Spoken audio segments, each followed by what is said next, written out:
Assalamualaikum warahmatullahi wabarakatuh. Hello everyone, my name is Ibnu Annas with my student ID 33220164 from 337A01 class.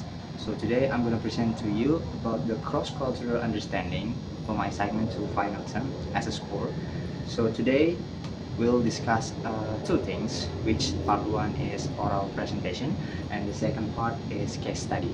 Which in the part one oral presentation there are two topics that I've been choose, which the first one is culture shocks and nonverbal communication. So the first one, culture shocks, I will explain what is culture shock, cause and effect, and the example of culture shock. And the second one, nonverbal communication. What is nonverbal communication? Misunderstanding and misinterpretation, and an example. So in the part two, I'm gonna solve the case study. The first one is the stereotype Chinese-Indonesian, which named Chen Chen, and the second one, cultural theories by Aren. So when during the International Cultural Festival Day, Aren was explained about the cultural theory, which had been summarized by myself, and the rest of the case study is body language misunderstanding. So let's head to the part one, oral presentation, culture shock and nonverbal communication. So culture shock. What is culture shock? So according to the book that I've been looking for, which called the psychology of culture shocks is described as an active process of change. It means that when someone enters an unfamiliar culture difference and environment, and so culture shock is not just about a feeling, but it makes the people feel confused or anxiety or stress or even stress. So it's kind of process of adaptation. So in the books of psychology of culture shock, there are theories called ABC model: affect, behavior, and cognition. So affect here refers to emotional stress such as anxiety and confusion, and the second one, behavior, refers to learning new social skills in a new culture, in a new place. And the last one is cognition, refers to the change of how we see the environment, or maybe how we see ourselves in a new culture. So culture shock basically is a social emotion effect, and it happens because social familiarity, such as different communication, or maybe the communication is missing when you're entering the new culture. And then what is cause and effect of the culture shock? So as mentioned in the book Psychology of Culture Shocks, it means that caused by the stress of cultural difference. One major cause is cultural distance, which stands on how different the original culture in from of our own culture, and then such as language, values, or social moral. And then social skill gaps, cultural distance, and psychological identity effects. Another cause is a social skill gaps. When people do not understand what is the local rules or ways to interaction, the communication becomes stressful. That makes the person feel anxiety or even depression. And the effect of the culture shock is include an emotional, psychology, and identity effect. This is a hard challenge to be faced because the person feels like they have the identity confusion, difficulty in social interaction, and however, if adaptation is successful, people can develop a better intercultural skills and maybe cultural awareness. And then an example of culture shocks. It can affect many kind of groups such as international students, refugees, and foreign workers. For example, an international students. International students maybe struggle with their new kind of behavior with academic expectation or communication styles in outside of their own nation.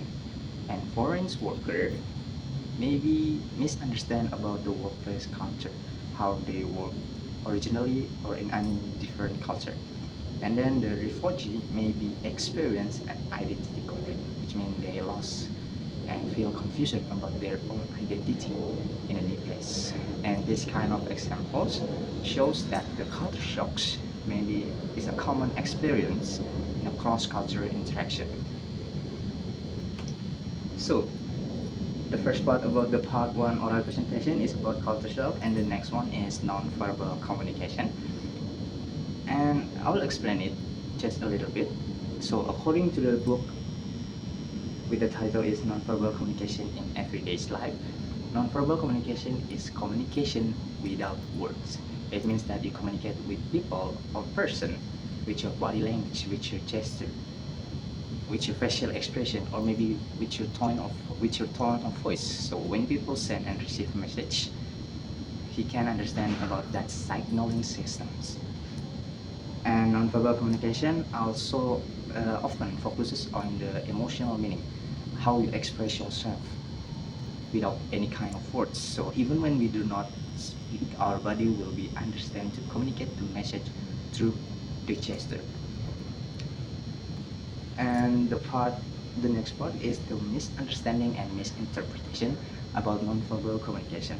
So it is often too misunderstood because the body signal can send a mixed message and ambiguous, so differently depending on the culture and maybe the situation.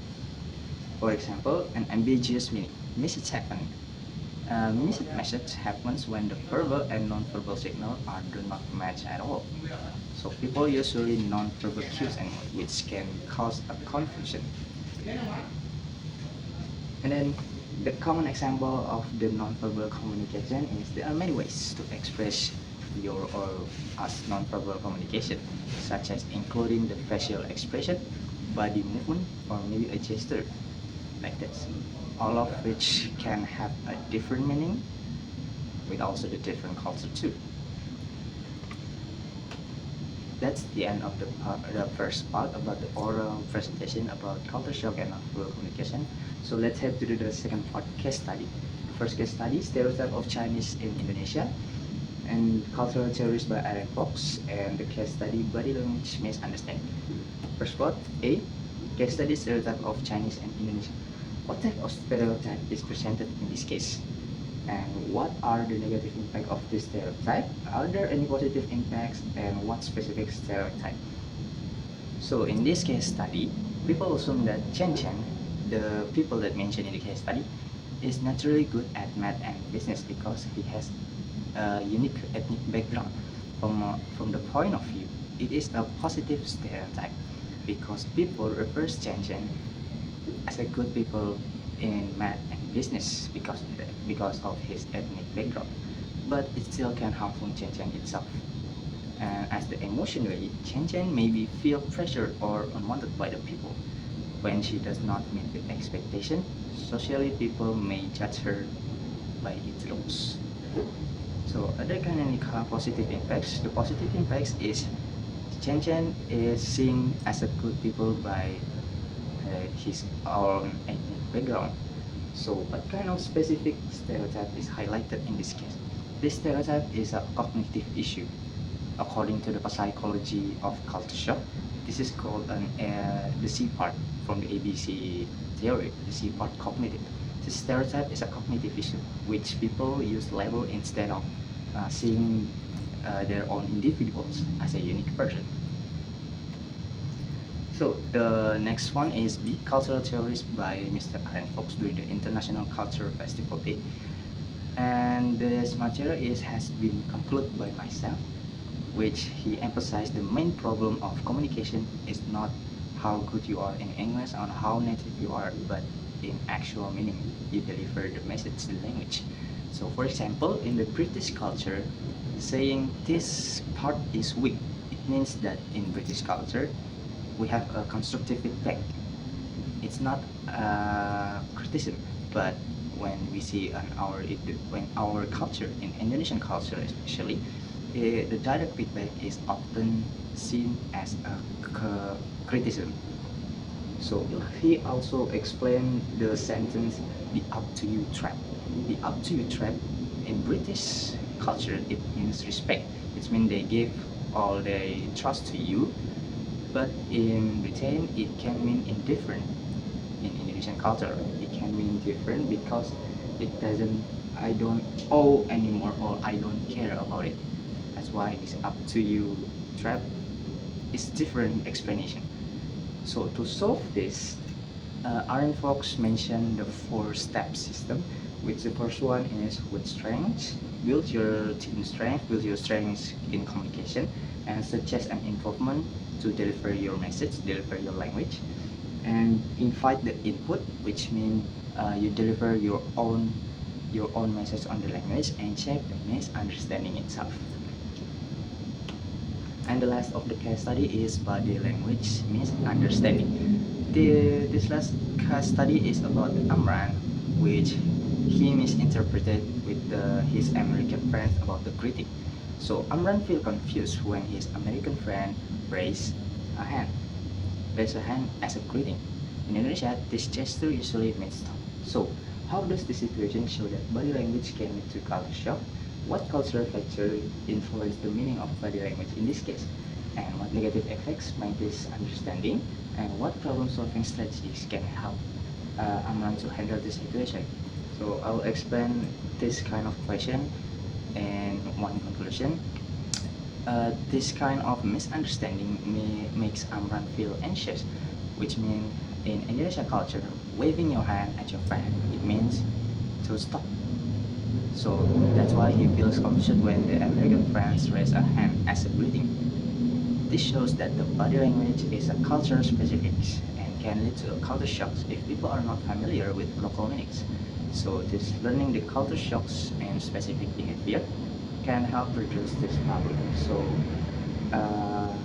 is it a negative impact for Amran or a positive impact? It's a positive impact on Amran, but the negative effect might this a misunderstanding on Amran interaction with others, because he usually in Indonesia, waving your hand at your friend, it means stop, not greeting a hello.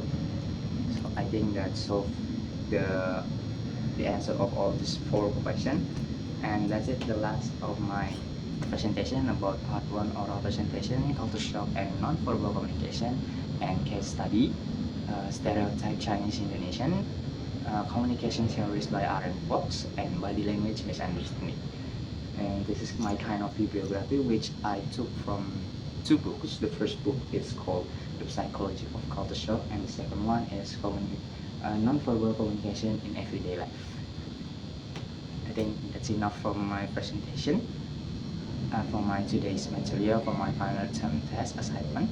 So thank you for your attention.